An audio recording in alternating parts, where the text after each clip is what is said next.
Being a man. Boy, that sure seems tough.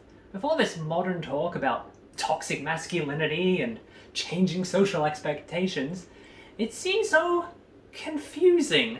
Where can the boys and men of today go for a good example of how to be men? Being a man, not fucking easy, eh, mate? Just don't do any of that fucking pussy shit, eh? Just don't be a fucking poofter, eh, mate? And she'll be right, eh, mate? Thanks, guy buying 4 Bundy rum and cokes for himself at the footy, but I think we might look elsewhere for examples of positive masculinity. I think we might look at these early 2000s films about elves.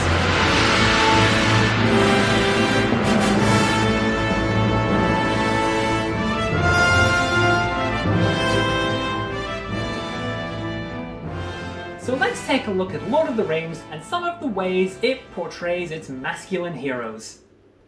Important note, I will only be talking about the extended version of the Lord of the Rings movies.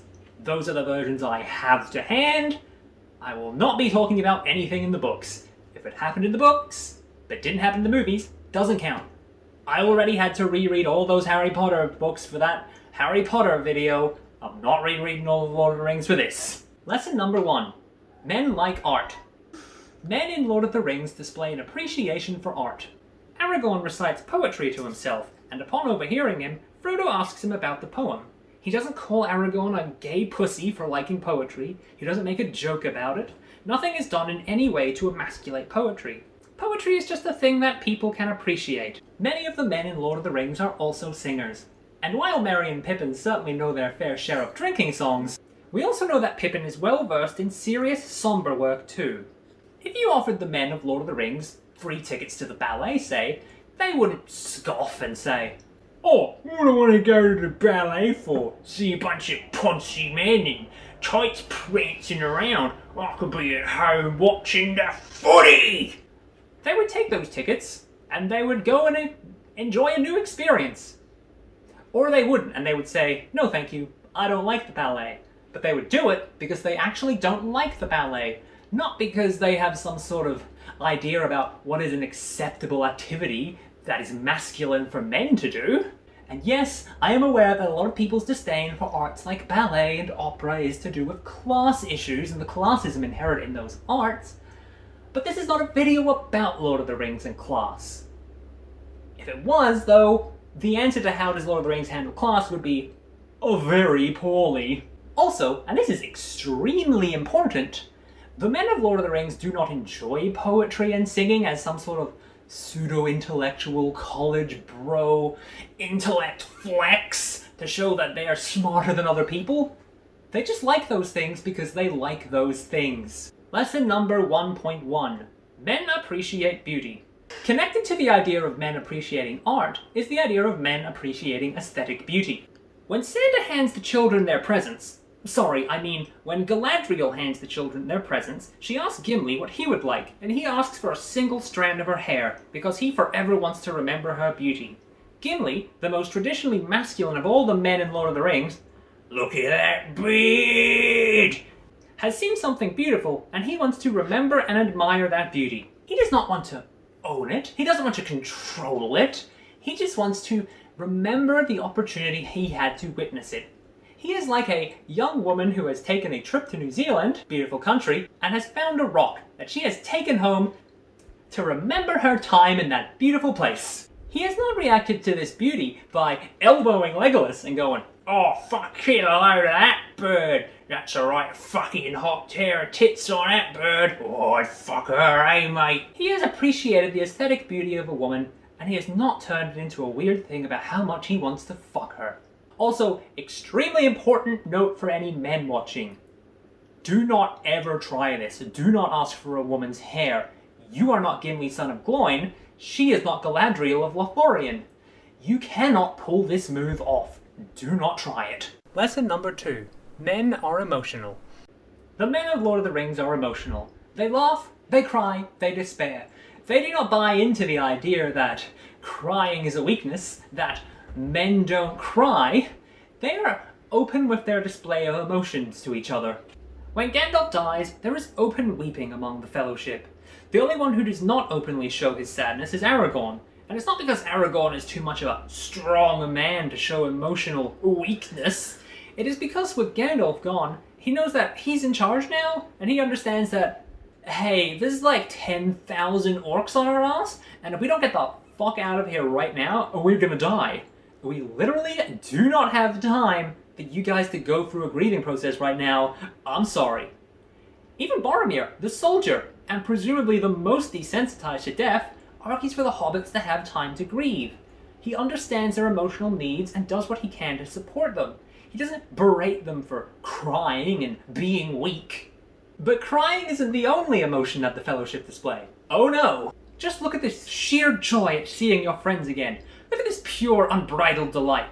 Look at the sorrow of parting from your friends. Look at Aragorn's absolute despair when there aren't 10,000 orcs about to turn up. Openly emotional men, and healthier for it. Lesson number 3. Men are supportive of their friends. Male friendship in Lord of the Rings is genuine and healthy. The boys may tease each other at times, but it never crosses the line into cruelty. Anyway, you need people of intelligence on this sort of mission. Quest. Thing.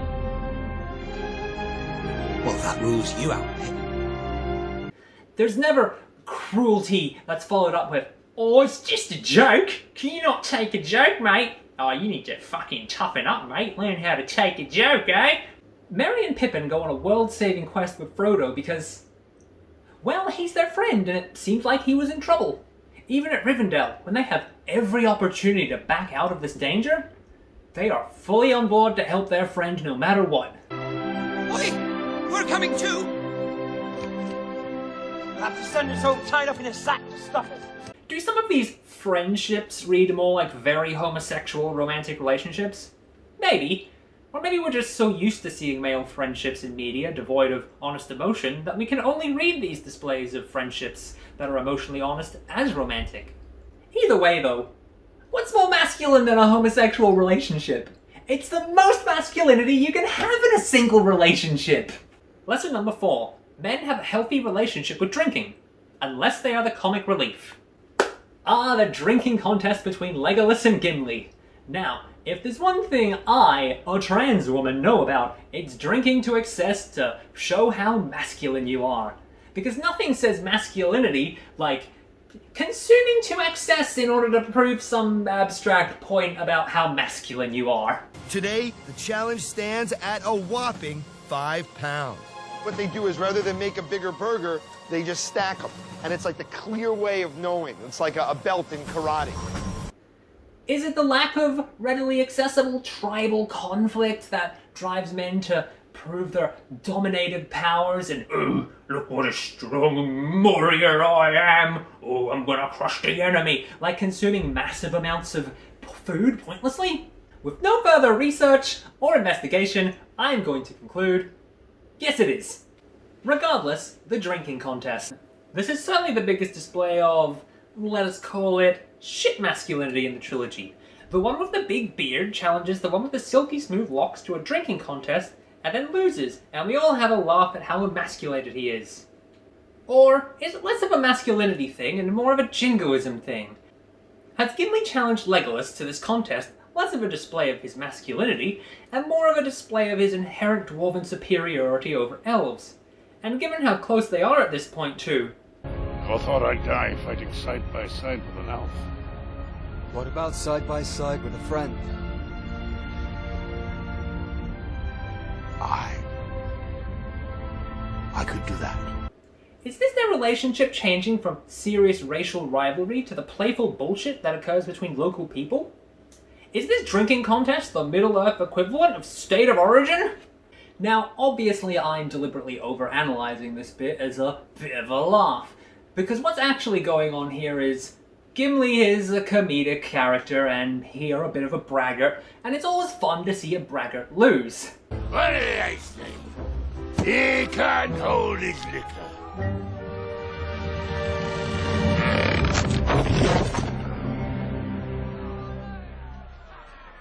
Game over. Excessive drinking in Lord of the Rings is the purview of fools. The other example, of course, being Merry and Pippin. Certainly Merry and Pippin enjoy an ale or two, and certainly Merry and Pippin enjoy an ale the size of their head or two. What's that? This, my friend, is a pint. It comes in pints. Oh, I'm getting one. But, and this is an important thing to note, they are complete buffoons. Done. Supposed to stick it in the ground. It is in the ground. Outside. This was your idea. Contrast this behaviour with the best man in the entire trilogy, Samwise Gamgee. You've had all half already. You don't see Sam or Aragorn getting into drinking contests or consuming it to excess just for the sake of consumption. Lesson 5. Men value things other than power. Denethor cares for nothing other than his own power and glory. He loves Boromir because Boromir is strong and thus powerful, and Denethor himself gains more glory in the reflection of Boromir's power. He hates Faramir because Faramir is, in his eyes, weak, and his weakness diminishes Denethor's own power. Always you cast a poor reflection on me. Denethor never shows any love for Faramir until it is too late. It's too late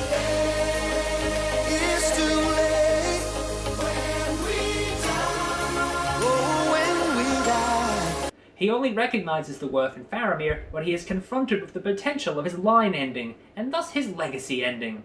The concern of our enduring legacy is another form of trying to hold on to masculine power. Ah, the dream, to be a man so strong that your power exists beyond death, and you never have a healthy relationship with any of your living family members.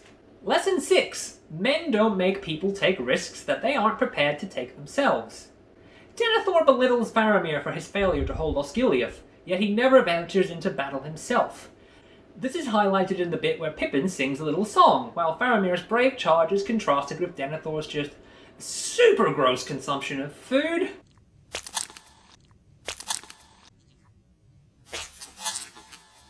This is what's known in the overanalyzing YouTube video community as extremely fucking obvious text.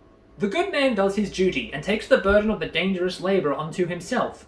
The bad man sits in his hole and eats a cherry tomato in the most disgusting way imaginable while others labor to increase his status. Oh shit, should I have done a video about Lord of the Rings and capitalism instead?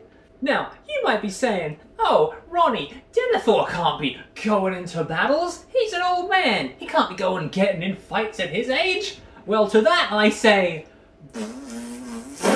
you know who else is an old man? Theoden fucking King of Rohan.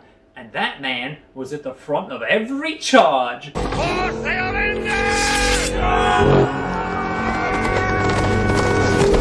That man was not going to ask anything of anyone else that he was not prepared to do himself.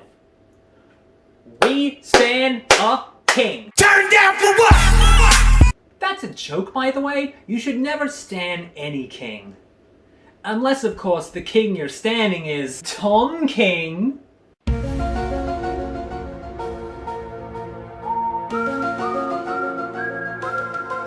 X-Files is FBI, dipshit. Whatever. Lesson 7.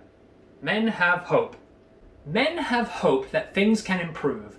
The men are saying that we will not live out the night. They say that it is hopeless.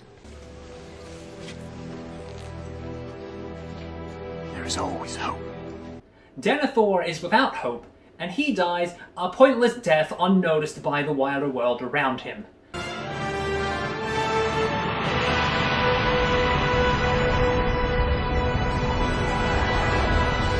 Pointless nihilism has no place within Middle-earth manhood. When things look doomed, you steel yourself to go out and do whatever you can anyway. No matter how futile things look, you make the effort anyway, because there is always a hope that the world can be better. So much death. What can men do against such reckless hate? Ride out with me. Ride out and meet them. For death and glory. For Rohan. For your people. Yes. Yes.